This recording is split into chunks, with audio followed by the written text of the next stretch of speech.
Up next, we'll get right into our talk. So Christian's coming up. Cristian is a staff software developer at Gusto, father of 3 from Peru, and he makes, as a hobby, you make video games at night? Yes, a little bit. Wow, cool. I'll talk about it. Yeah, thanks. Okay, so I'm going to talk about how Gusto level up with Next.js and Contentful. So before I start, as my friend here said, I'm a software engineer at Gusto. I'm also a part-time lecturer at Northeastern University. I teach web development there. I came here to Canada through a master's at UBC. I have 3 kids. I have plenty of experience in software engineer. I have nine years here in Canada, and I'm originally from Peru. So my English is not perfect.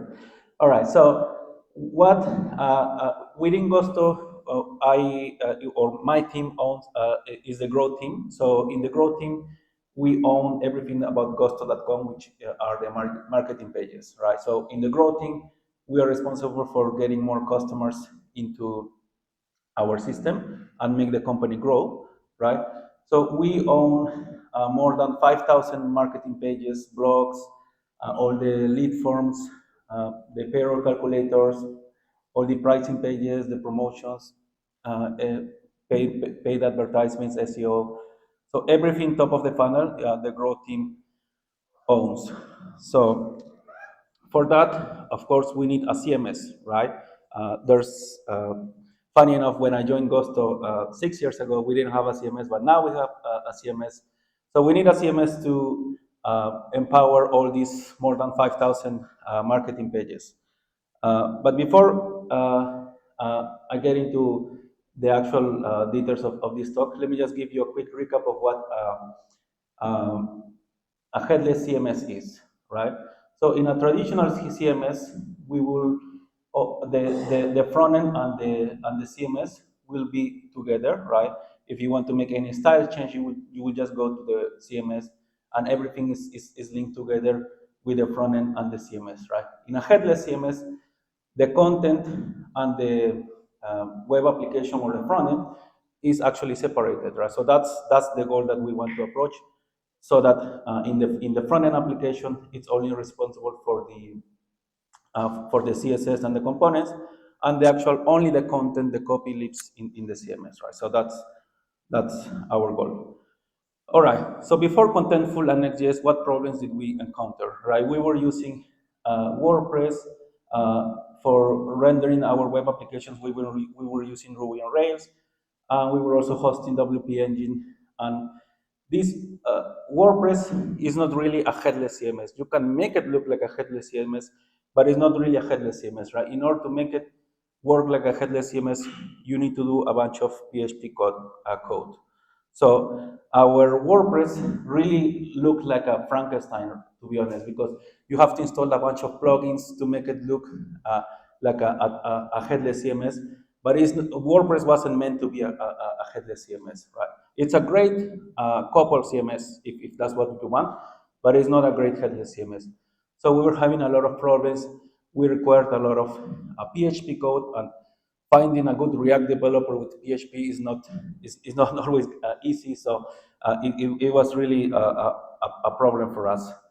Another problem with WordPress is that there was a lot of lack of component traceability, right? So for example, we improve our customers from 300,000 to 400,000, and we didn't have an easy way to update that number in all our 5,000 pages, right? We wanted that 400,000 number to be in all our pages. So the marketing team really had to go page by page to see, okay, where is this 3,000 number? I'll have to change it for 400,000. So it's really not traceable, right? Another example, if they have a component that is used in many places, if they want to change one copy of that component, similarly, the components are not tied together with the pages, so they have to go page by page, right? So if you have only a few pages, it's fine, right? But we have too many pages, too many marketing pages, too many blogs, so the maintainability of that becomes an issue, right? There was also too much logic within our components, right? This is not a WordPress issue. This was our issue because we didn't architect it correctly. So our components had too much logic, and there was too much specific WordPress logic specifically within our components. So this gave us also some issues. What other problems we had? We were really a bottleneck for the experimentation. So within the growth team, if you're not familiar with the growth team, we launch a lot of experiments, right, to test which copy works best, which button works best. We launch a lot of experiments. So every experiment required an engineer change, some code change, right? So we were really a bottleneck for engineer. So for the marketing team to build experiments.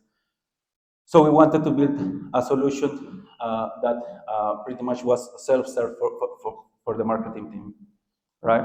All right. So we have so many problems. What do we do, right? We need a new CMS, a new web framework. We need component traceability. We need to separate our logic from the presentation. We need self-serve experimentation, and we also need a tech stack that makes it easier to hire new engineers, right? So this is why we decided to choose these tools, right? We specifically spent a lot of time picking the best CMS. We went to more than 10 meetings with different CMS providers, but at the end of the day, we chose Contentful, and I'll explain to the details of why. So we chose Contentful, we chose Next.js because it's the most common web framework right now. We chose Playwright also for our end-to-end integration testing and also visual regression testing. And we also chose High Touch for our CDP services, right? So these are only the new tools that we decided to use. We also use Optimize it for experimentation. We use Amplitude. We also several other tools, but those were already existing ones. All right, so why we chose Contentful, right? Truly, Contentful is, in my opinion, the best headless CMS because it's truly the one that is less opinionated, right? There were a bunch of headless CMS that were designed just for a web page, right? But within Contentful, your content can be served for emails or can be served for SMS, also can be served for web pages, right? So it's really agnostic on what is going to consume. In Contentful, you can build the best, truly, in my opinion, the best headless CMS. It's the more mature. It has also a lot of problems. I'm not sponsored by Contentful. I really hate their business model because they charge you a lot if you need more than 50 models. They start charging you way too much, right? Instead of charging you by the number of entities that you have, they charge you by the model types, which is really not great. So but unfortunately, they're good, right? The software is really good, so we have to stick with them. And just during the evaluation, we evaluated a lot of CMS that they have a lot of potential. Their marketing pages were great, but when you really test a product, you really have to get your hands dirty on the product. So there were a lot of possible CMS that could be better in the future. But as right now, I think Contentful is the best headless CMS. All right, so we're gonna do a quick exercise. So we're gonna build a page composition for this page, right? So this is just a page example of the ones that we serve. So this is our regular page that have some hero here, some sections here, some quote, another hero of two columns, some FAQ, and a footer, right? So this is like a pretty basic marketing page, right? We have a breadcrumb right here as well. So what we decided to do is when we decided to migrate this into components, is to think, okay, how do we componentize this page, right? So this is the page that we just saw. So we decided to split this into components, right? So there are some components that are hidden, right? Like the URL of the page or the SEO metadata. These are also hidden components, right? So we have a component for S to have all the SEO settings. We also have a banner component. Yeah, this is the banner component right here. We have the navigation header component, the breadcrumb component, and then within the page body, you start to build all these sections, right? So in this case, we decided to call this the two-column media section. This is a grid section. This is a quote section, two-column media, and etc. So this is an accordion section, grid, and one-column section, right? So this section can have different properties, right? So if we go even deeper into the two-column media component, we can have here the title, the body, some items here with two buttons, and the media right here. So this is just a very simple example of how you can componentize your page, right? So how does the data flows? Now I'm going to talk a little bit about the data flows logic, so that when a user visits a URL from Gusto, what happens internally, right? So first of all, we fetch all the CMS data from Contentful. Then we do some processing to transform this data into our format. Then we render the page with all the components, right? And then we fire some analytics events, and then we render the page, right? So this is an example of a JSON that could be returned from Contentful. So the Contentful will return the components and the fields and another component and with the fields, right? So we do some transformation. Let's assume that the data changed some format, but in this case, let's just keep it simple. And then for each component, you decide each component in Contentful is mapped to a React component, right? So in this case, if we have a hero component, we will render the hero component, but within the hero component, you can render rich text, you can render bottom. The JSON composition gets more complex, but this is what we lack, right? This is the separation of the presentation components and of the logic, right? All in this area, we are responsible for just fetching the content and building all the business logic, and this area just receives a JSON and just renders all the components, right?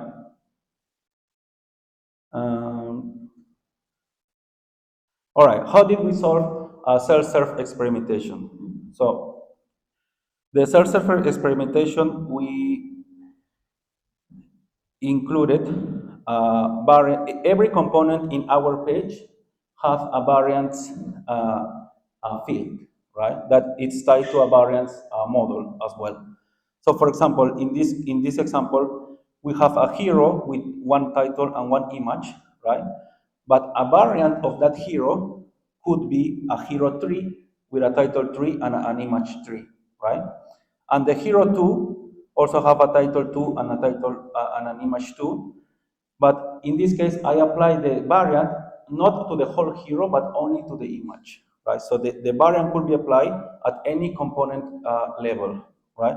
In this case, if I apply the variant to the image 2, one possible variation for the image 2 could be image 4, right? So by the time I do all my data processing, one possibility is that everything is in control, meaning that the user is not in any experiment, so I return the regular hero 1 and hero 2. But another possibility could be that the user is in variation for this experiment, so now I show them the hero 3 and then the hero 2. Or it could be that I show them here the hero 3 and the image 2, right?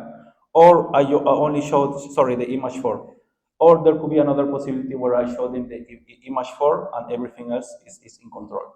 So this allows the marketing team to build their experiments easily.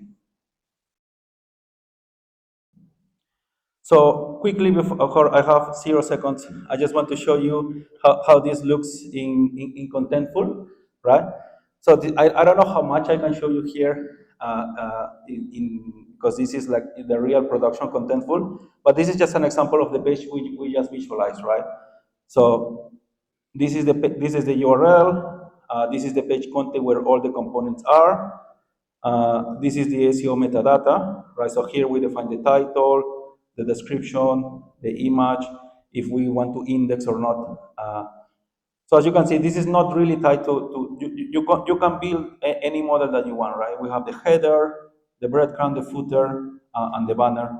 So let me just show you one section component. So this is the title here, the body, and the two buttons right here, the media, and I want to show you the variants. So in this case, we have a variant for this component where if you visit this page and our CDP service detects that you are a health insurance intender, whether if you are in the health insurance campaign, we will show you a different,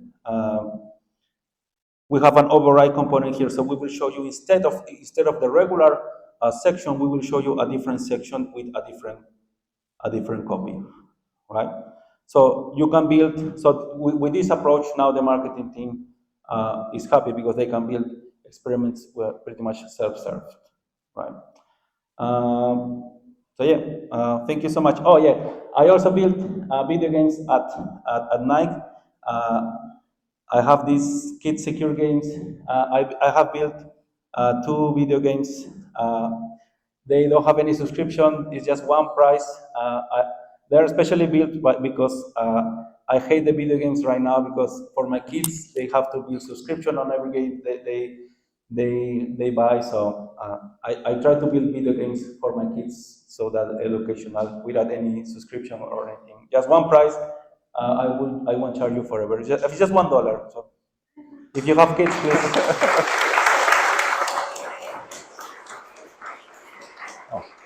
Thanks, Christian. Yeah, come back again and tell us about video games.